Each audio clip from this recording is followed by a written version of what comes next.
mempersembahkan serial Sandiwara Radio Borobudur.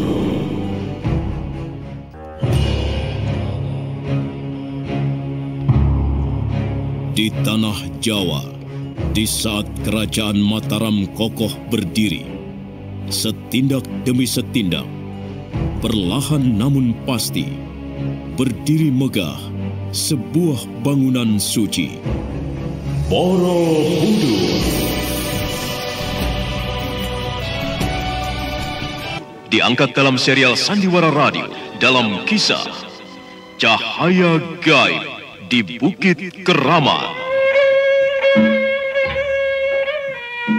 Naskah karya Edi Dosa, ide cerita M. Satria Pinandita, didukung oleh para pemain Petrus Urspon sebagai Gunadarma, Renita sebagai Udiani, Edi Dosa sebagai Rakai Pikatan, Nugraha sebagai Balaputra Dewa, Elsa Surya sebagai Sarwapala, Imron Sahdan sebagai Samaratungga, Idris Apandi sebagai Kalayaksa, Aris Sudiro sebagai Purnawijaya, dibantu oleh Lita Arlita, Iwan Dahlan, Pri Panggi. Pembawa cerita Asdi Suhastra, sutradara Edi Dosa.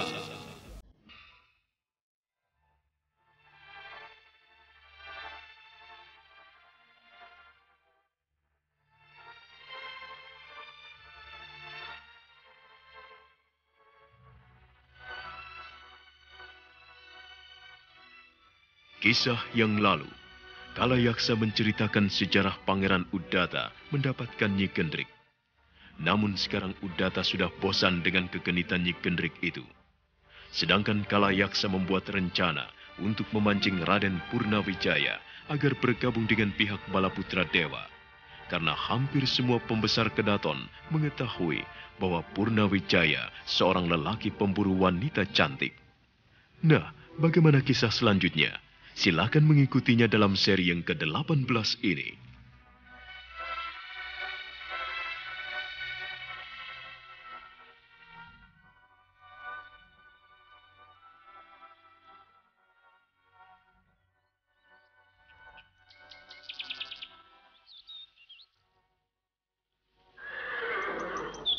Sementara itu, di tengah hutan, tampak Raden Purnawijaya dengan dua pengawalnya sedang berburu rusa.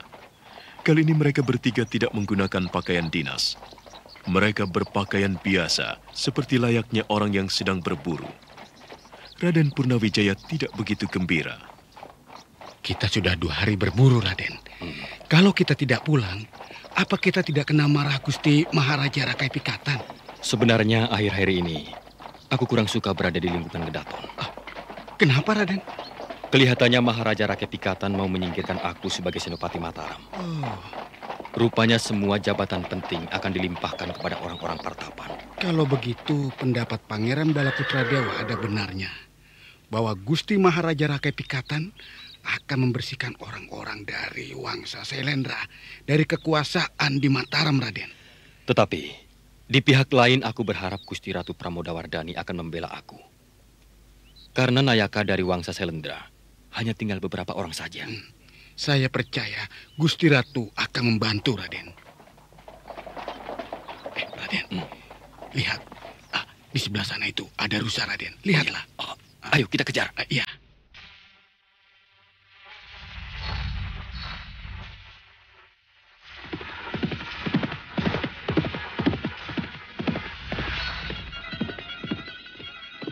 Sementara itu, tampak seseorang sedang memacu kudanya di hutan yang tidak terlalu lebat itu. Kemudian penunggang kuda itu memotong jalan melewati hutan yang semakin lebat.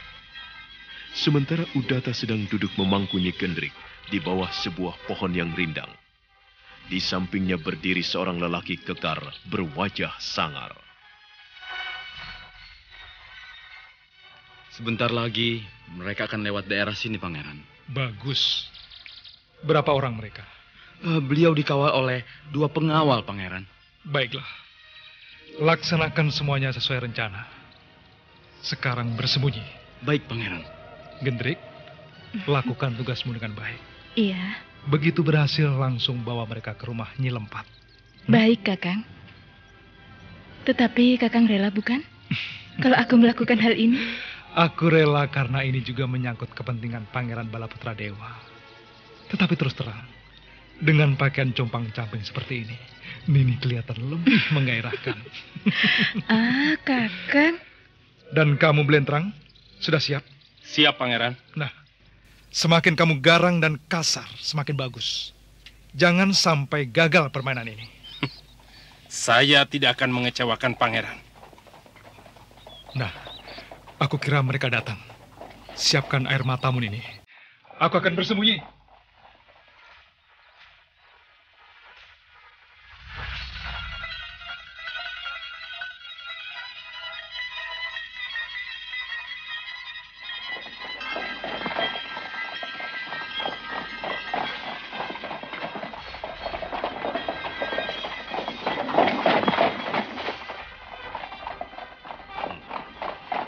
Kemana arah lari kijangnya? Apa benar ke arah sini? Kalau menurut penglihatan dan pendengaran saya, ke arah sini, Tuhan. Jangan sakiti aku! Tuhan, Jangan sakiti aku! Pengawal, iya. suara siapa? Sebelah sana, Pangeran. Kau dengar suara itu? Iya, iya. Dari arah mana? Iya, di sebelah sana, Pangeran. Ayo, kita tolong dia. Iya, baik. Ampun! Jangan lakukan itu, Tuhan. Ampun! Gendrik, jangan lari kamu. Awas, rumahmu akan kubakar kalau kamu tidak bersedia meladeni aku. Jangan! Tenang, Nini, tenang. Nini berada dalam perlindungan Ksatria Mataram. Minggir, Wong Bagus. Jangan ikut campur. Minggir. Ini urusan pribadi. Dia bohong, Tuhan. Dia mau memperkosa saya. Tenanglah, Nini. Nini aman, tenang saja. Dia selalu mengganggu kehidupan saya, Tuhan. Sekali lagi aku peringatkan. Minggirlah, Wong Bagus. Dia adalah calon istri. Dia bohong, Tuhan. Hei, siapapun yang berani menyakiti wanita ini akan kuhajar. Keparat kau. Rupanya kamu tidak sayang dengan kulitmu yang halus itu, ha?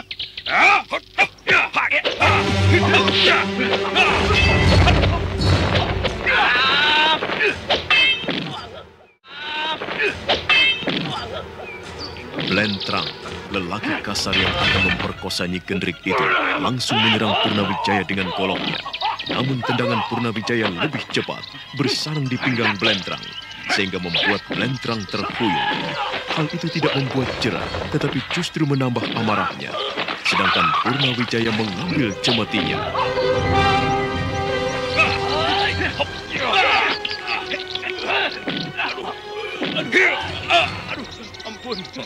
Ampun. Terima kasih, Tuhan. Tuhan telah menyelamatkan saya. Aku ini paling tidak bisa melihat lelaki yang suka menyakiti wanita. Nini, maaf. Pakaianmu compang-camping seperti ini. Di mana rumahmu? Di pinggir hutan itu, Tuhan. Oh ya? Nini tidak perlu takut. Itu anak buah saya. Ayo, naiklah ke kudaku. Aku antar Nini pulang. Tuhan bersedia mengantar saya pulang. Aku kalau menolong orang selalu tidak tanggung-tanggung, Nini. Ayo, kemarikan tanganmu. Ya. Naiklah ke kudaku. Ayo. Terima kasih, Tuhan.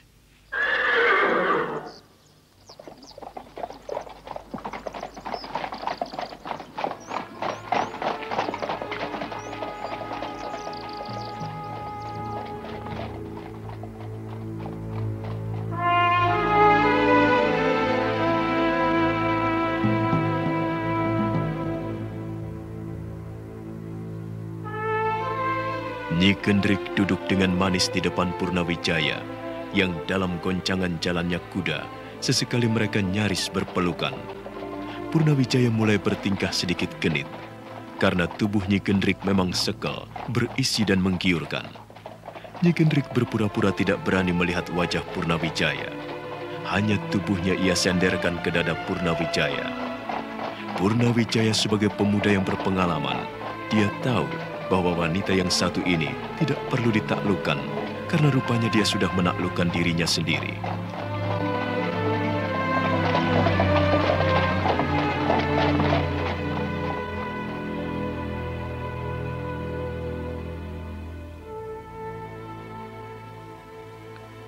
Di sebuah padang terbuka, dengan latar belakang bunga-bunga yang tumbuh liar di antara rerumputan menghijau itu, kuda Udiani menapak pelan.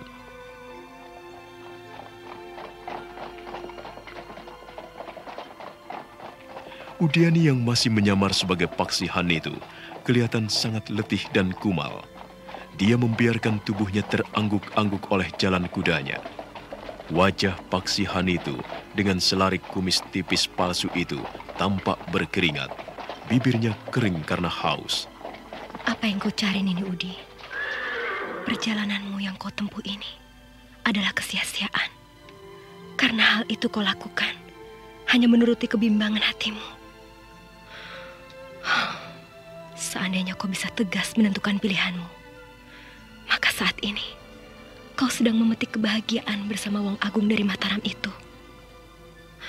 Bukankah Raden Purnawijaya itu cukup tampan sebanding dengan Gunadarma?